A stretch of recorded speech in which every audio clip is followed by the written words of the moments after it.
Hello,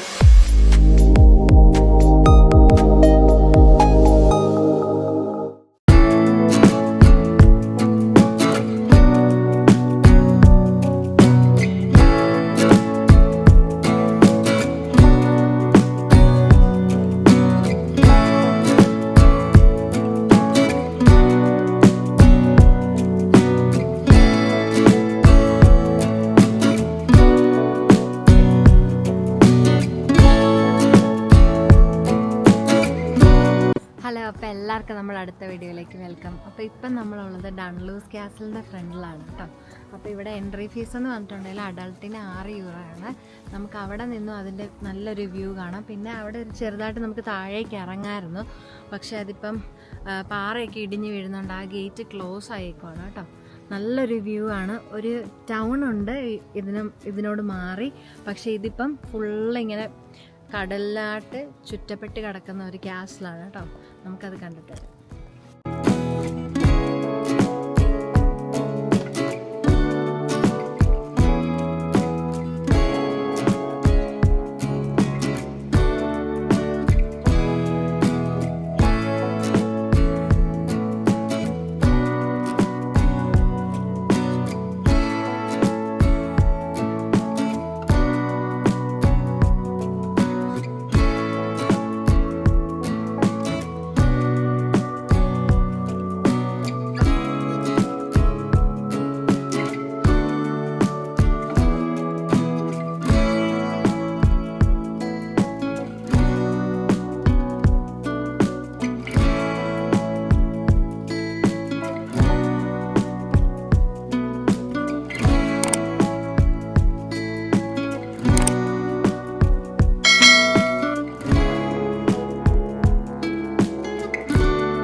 അങ്ങനെ നമ്മൾ ടിക്കറ്റൊക്കെ എടുത്ത് ഡൺലൂസ് കാസലിൻ്റെ ഉള്ളിലേക്ക് കയറി കേട്ടോ. ഡൺലൂസ് എന്ന് പറയുന്ന ഒരു ടൗണിലെ ആദ്യത്തെ കാസലാണിത്. ഒരു 13ാമത്തെ സെഞ്ച്വറിയിലൊക്കെയാണ് കേട്ടോ ഈ കാസലിൻ്റെ പണി തുടങ്ങിയിട്ടുണ്ടായിരുന്നത്.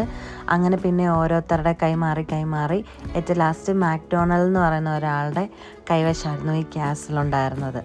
അപ്പം ഇതെന്ന് പറഞ്ഞിട്ടുണ്ടെങ്കിൽ ഇവിടെ അയർലൻഡിലും എവിടെ നോക്കിയാലും നമുക്ക് ഒരുപാട് ഇതുപോലെ പൊളിഞ്ഞ് കിടക്കുന്ന ഒരുപാട് കാസലുകളും കാര്യങ്ങളും നമുക്ക് കാണാനായിട്ട് പറ്റും കേട്ടോ. പക്ഷെ ഒരിക്കലും അത് അവർ നശിപ്പിച്ചുകൊണ്ട് അവിടെ വേറൊന്ന് റീക്രിയേറ്റ് ചെയ്യുകയോ ഒന്നും ചെയ്യത്തില്ല. അതെങ്ങനെയായിരുന്നോ അങ്ങനെ തന്നെ അവർ പ്രിസർവ് ചെയ്ത് ഇതുപോലുള്ള ടൂറിസ്റ്റ് സ്ഥലങ്ങളാക്കി മാറ്റും. അപ്പം നമുക്ക് ഇനി വരുന്ന തലമുറയ്ക്കാണെങ്കിൽ പോലും അതിൻ്റെ ഹിസ്റ്ററിയും കാര്യങ്ങളൊക്കെ നമുക്ക് പഠിക്കാനായിട്ട് പറ്റും. ഇത് 13ാമത്തെ സെഞ്ച്വറി എന്നൊക്കെ പറയുമ്പം തന്നെ നമുക്കറിയാം ഒരുപാട് ഇപ്പോഴത്തെ പോലെ ആധുനികപരമായിട്ടുള്ള യാതൊരു സൗകര്യങ്ങളും ഉണ്ടായിരുന്നില്ല. പക്ഷേ ഈ ഒരു പണികളും കാര്യങ്ങളൊക്കെ കാണുമ്പോൾ അന്നത്തെ മനുഷ്യൻ്റെ ആ ഒരു ബുദ്ധിയും അവരെങ്ങനെയാണ് അന്ന് ഇതൊക്കെ ക്രിയേറ്റ് ചെയ്തതെന്നൊക്കെ ഉള്ളതോർത്ത് നമുക്ക് അത്ഭുതം തോന്നും കേട്ടോ. ഇപ്പം നമ്മൾ നടന്നു പോകുന്നത് ക്യാസലിൻ്റെ ഹോള്, മുറികളെ, അതുപോലെ തന്നെ ഡൈനിങ് ഹാള്, അങ്ങനെയുള്ള സ്ഥലങ്ങളിൽ കൂടെയൊക്കെയാണ് കേട്ടോ. അതുപോലെ തന്നെ നമുക്ക് ഈ ക്യാസിലിരിക്കുന്നതെന്ന് പറഞ്ഞിട്ടുണ്ടെങ്കിൽ ഈ 3 സൈഡും കടലിനോട് ചുറ്റപ്പെട്ടാണ്, അതായത് കടലിൻ്റെ ഏറ്റവും എഡ്ജിലായിട്ടാണ് ഈ ക്യാസിൽ പണിത് വെച്ചേക്കുന്നത്. അപ്പോൾ ഇതിൽ ഒരുപാട് ഡേഞ്ചറസ് ആയിട്ടുള്ള ഫാക്റ്റുകളും ഉണ്ട്. കാരണം കല്ലിടിഞ്ഞ് വീഴാനും അങ്ങനത്തെ ഒരുപാട് അപകടകരമായ രീതികളിലൊക്കെയാണ് ഈ ക്യാസിലിപ്പോൾ ഇരിക്കുന്നത്. അപ്പം നമ്മുടെ സുരക്ഷിതത്വം ഉറപ്പാക്കിയിട്ടാണ് ഇവരിതിൻ്റെ ഉള്ളിലേക്ക് കയറ്റി വിടുന്നത് കേട്ടോ. അതുപോലെ തന്നെ ഞാൻ നേരത്തെ പറഞ്ഞ പോലെ തന്നെ ഇതിൻ്റെ ഉള്ളിലേക്ക് വരാനായിട്ട് വേറൊരു വഴിയും കൂടെ ഉണ്ടായിരുന്നു.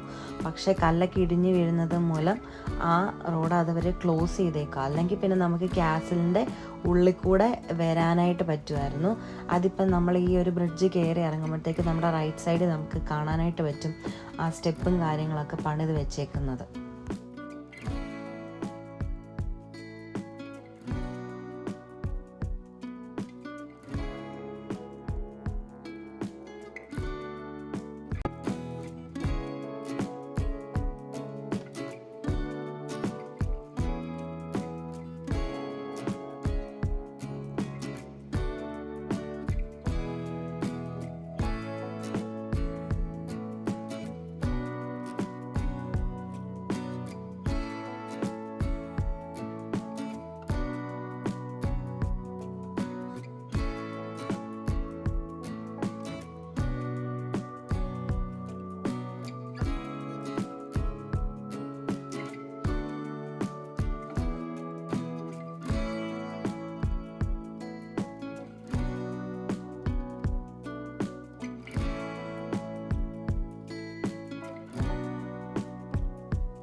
ക്യാസലിൻ്റെ ഏത് സൈഡിൽ നോക്കിയാലും നമുക്ക് നല്ല വ്യൂ ആണ് കേട്ടോ. അതുപോലെ തന്നെ ഒരുപാട് വിസിറ്റേഴ്സും ഉണ്ടായിരുന്നു ഇവിടെ. പിന്നെ നമുക്ക് പാർക്കിംഗ് എന്ന് പറഞ്ഞിട്ടുണ്ടെങ്കിൽ ഓൺ പാർക്കിംഗ് ആണ് കേട്ടോ. നമുക്ക് അല്ലാതെ പാർക്കിംഗ് ഏരിയ ആയിട്ടൊന്നുമില്ല, നമ്മൾ റോഡിൻ്റെ സൈഡിലൊക്കെ ആയിട്ടാണ് പാർക്ക് ചെയ്തേക്കുന്നത്.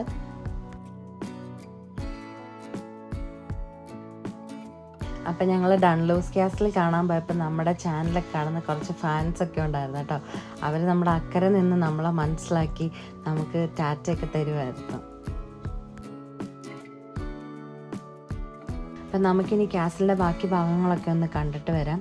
നമ്മൾ പുറമേന്ന് നോക്കുമ്പോൾ ഇതൊരു ചെറിയൊരു ക്യാസിലായിട്ടാണ് കേട്ടോ തോന്നുന്നത്. പക്ഷെ ഉള്ളിലേക്ക് കയറുമ്പോഴത്തേക്ക് ഭയങ്കര വലിയൊരു ക്യാസിലാണ്. അതിൻ്റെ ആ ഒരു ഹൈറ്റും വിഡ്ത്തും ഒക്കെ കാണുമ്പോൾ നമുക്ക് ശരിക്കും ഷോക്കിംഗ് ആണ് കേട്ടോ. പിന്നെ ഇത് അപകടകരമായിട്ട് തോന്നുന്ന സ്ഥലങ്ങളൊക്കെ ഉണ്ടെങ്കിൽ അവരിങ്ങനെ അത് പ്രൊട്ടക്റ്റ് ചെയ്ത് വെച്ചിട്ടുണ്ട്. അതുകൊണ്ട് പിന്നെ നമുക്ക് കുഴപ്പമില്ല, കുട്ടികൾക്കാണല്ലോ ഉള്ളിൽ കയറുന്നതുകൊണ്ട് പ്രശ്നമില്ല.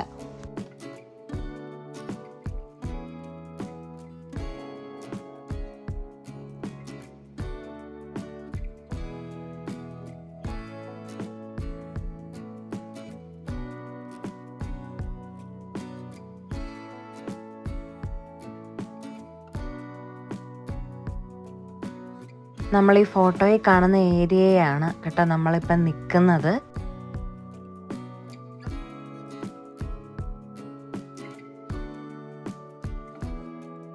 അതുപോലെ ഇത് കണ്ടോ, ക്യാസലിൻ്റെ ഉള്ളിൽ ചെറിയൊരു ഗുഹ പോലെ നമുക്ക് തോന്നും, പണ്ട് ഉള്ളിലേക്ക് കയറിയൊരു റൂം പോലെ. അതിൻ്റെ സൈഡിൽ കൂടെ സ്റ്റെപ്പ് ഉണ്ട് കേട്ടോ, നമുക്ക് മുകളിലേക്ക് കയറാം. അപ്പം നമുക്ക് ആ ഒരു ഫുൾ ക്യാസലിൻ്റെ വ്യൂവും പിന്നെ സീ വ്യൂ ഒക്കെ കാണാൻ നല്ല രസമാണ്.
ഇതായിരുന്നു ഈ ക്യാസലിലെ കിച്ചൺ.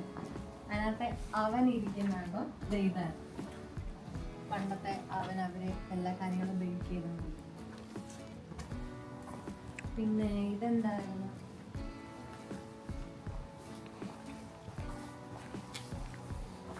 ഇതെന്താന്ന് ഇവിടെ ആയിരുന്നല്ല. നോക്ക്, ഇത് മറ്റേ ചിമ്മിനി പോലെ ഇതിൻ്റെ ഉള്ളിലേക്ക് പോകണുണ്ട് സ്പേസ്. പിന്നെ കിച്ചണിൽ നിന്ന് അവര് ഈ കൊട്ടേ ഇവരെങ്ങനെ വഴി കണ്ടുപിടിച്ചു.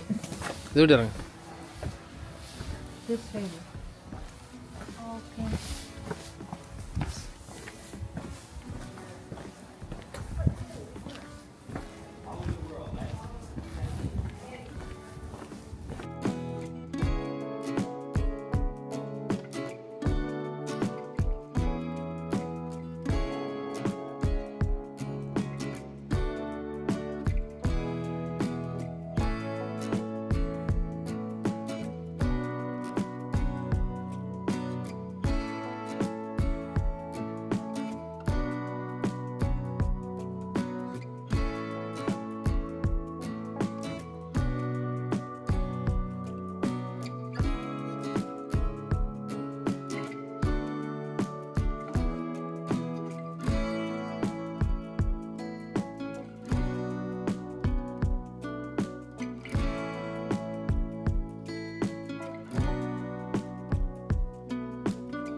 അപ്പോൾ എല്ലാവർക്കും നമ്മുടെ ഈ വീഡിയോ ഇഷ്ടമായെന്ന് വിചാരിക്കുന്നു.